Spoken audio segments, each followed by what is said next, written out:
Hello, Judy Bartkowiak here, NLP and EFT Kids.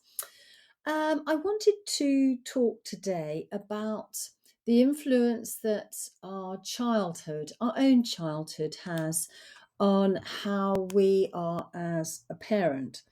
And in fact, I was just flicking through my book, the Self Esteem Workbook, because I remember that I'd got some exercises in there which I'd like to share with you. Obviously, they're sort of somewhat easier if they're in front of you and you can see the exercise and find the space to write your response. So yes, if you want to for me to send that to you, just get in touch. Just direct message me or email me, and I'll send that through to you. Or, of course, you could buy the book, the Self Esteem Workbook, which you can find on my website.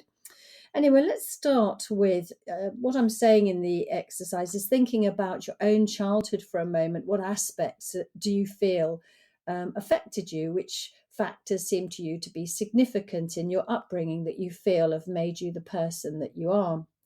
So the first question really is your own parents, their upbringing, jobs, income level, marriage, and values. How has this influenced who you are, the type of person you are? How has this influenced you in your work situation? How has this influenced you socially? And how has this influenced you in your relationship with your partner? Then, birth order. Are you the eldest, middle, youngest, or an only child? Again, how has this influenced who you are, the type of person you are? How has this influenced you in your work situation? How has this influenced you socially? How has this influenced you in your relationship with your partner? What about your upbringing? How were your parents with you? Were they strict? Were they laid back? Were they overprotective? Were they critical?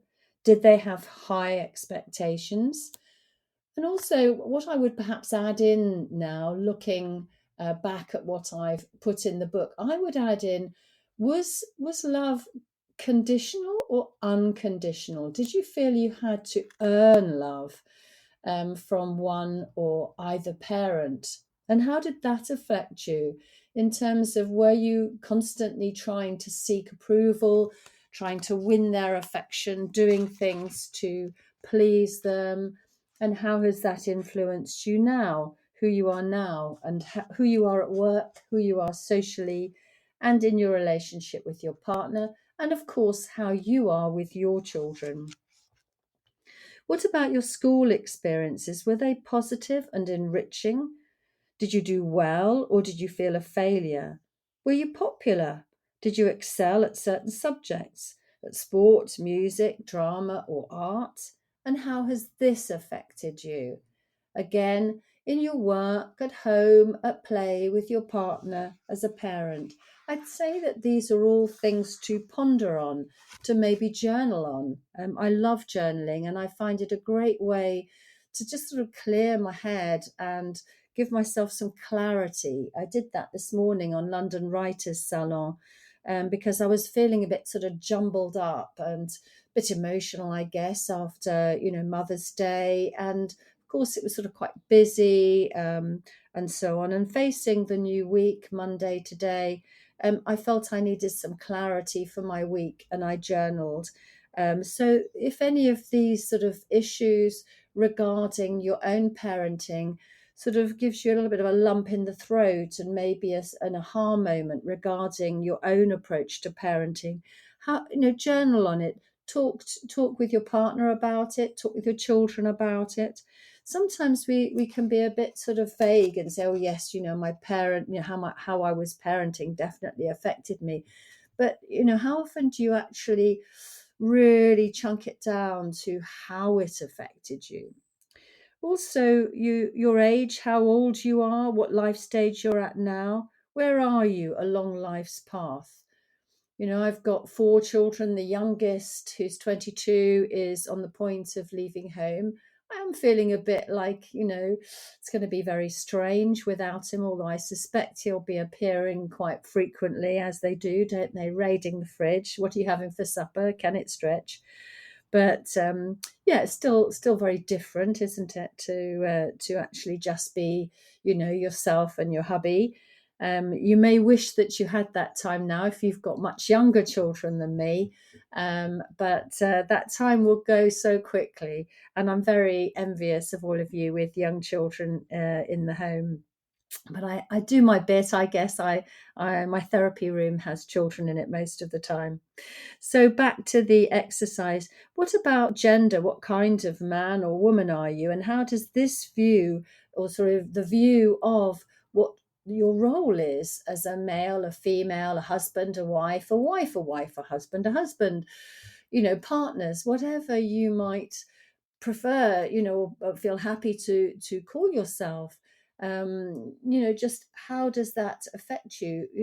What role you have in your family, and maybe how that has changed over time as your children have grown, or as you've had children, or if they've left the home, and or if you're expecting a child.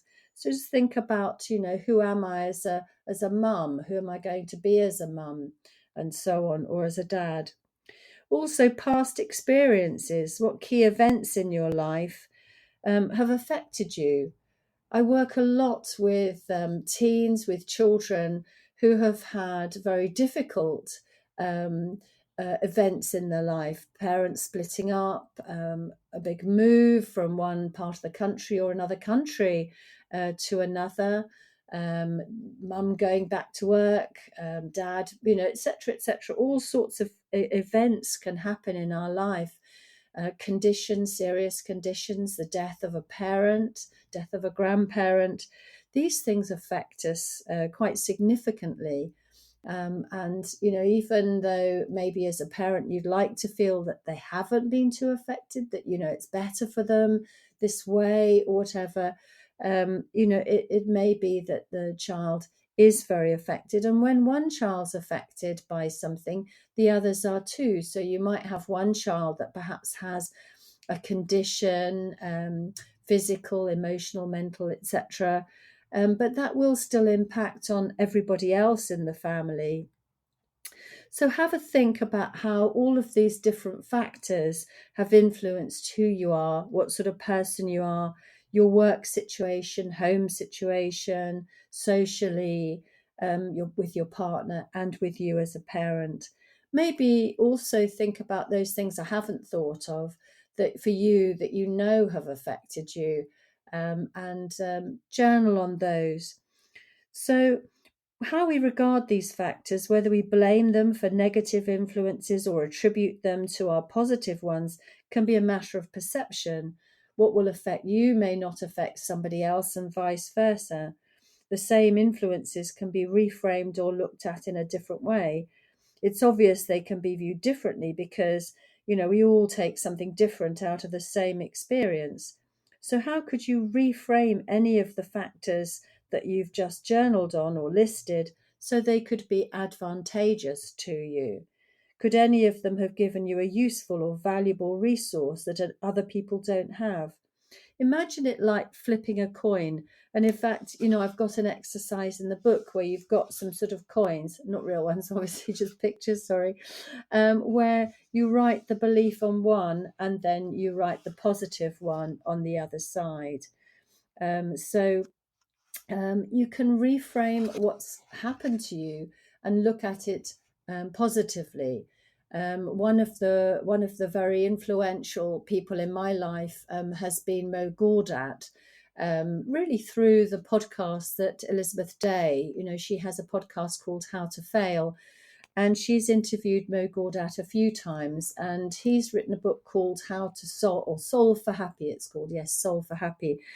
And he says that A plus B equals C. I've probably mentioned this before. A is the activating event. So it'll be that key event in your life that you've just noted or listed. Then B is the belief that you have about it. And C is the consequence. So A plus B equals C. Well, you can't change the activating event. You can't go back into the past and change it. Would that we could, I'm sure. B is the belief. Well, you can change a belief. A belief is not a fact. So, what belief could you change that would actually make C, the consequence, a much happier one for you? So, if something really bad has happened in your life, and I think it probably has for all of us, hasn't it? How could you view it differently in order to make a more positive consequence for yourself and for yourself as a partner, as a parent, and so on. So I hope you found that interesting. And as I say, this is from the Self-Esteem Workbook, which is full of exercises like that. So if sort of self-esteem is something you struggle with a bit, either get in touch, obviously, for a consultation. And as you know, I do free half-hour chats just so I can go through what we might go through. I also actually have a self-esteem program of sessions where we don't go through the book as such, but we go through different aspects of the book as they really pertain to you and what you're struggling with in terms of self-esteem. And if you have a child or teen who struggles with self-esteem, I do have a specific confidence and resilience program for kids. But I just thought that I'd share that exercise with you because I've just done something fairly similar myself this Monday morning. And quite by chance, or is it by chance? I sometimes wonder, don't I, whether these things just happen. When I flicked through that book, that was the exercise I came to. And I may well use that actually for a client that I've got later on today. So I thought I'd share it with you. Okay.